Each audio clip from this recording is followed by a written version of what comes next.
Demi 2 juta oknum polisi bawa 114 kg ganja, ternyata suruhan napi lapas.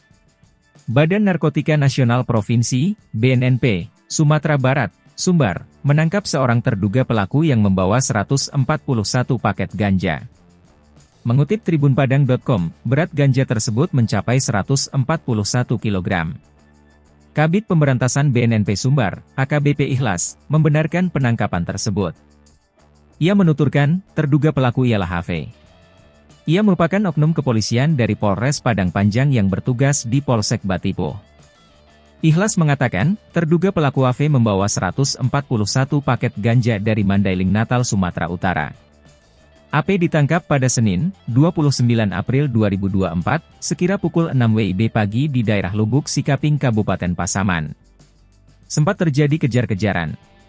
Akhirnya petugas dari BNNP Sumbar dibantu BNN Kabupaten berhasil mencegat pelaku yang mengendarai mobil.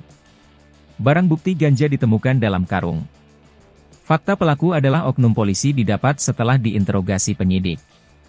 Dia oknum anggota Polri dari Polres Padang Panjang dinas di Polsek Batipo, kata Ikhlas ditemui di kantornya, Selasa, 30 Februari 2024, sore.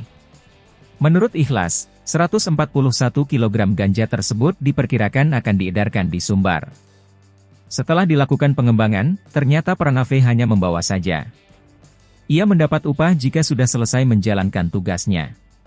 Dia hanya dikasih uang jalan 2 juta rupiah, tambah Ikhlas. Adapun, AV kemudian mengaku diperintahkan oleh temannya yang mendekam di lapas kelas 2 Padang. Kita masih lakukan pendalaman, kita harus menguatkan bukti-bukti dulu, jangan-jangan dia sendiri, tapi nyebut nama orang lain, tambahnya. Kami juga akan koordinasi dengan pihak lapas kelas 2 Padang, pungkas Ikhlas.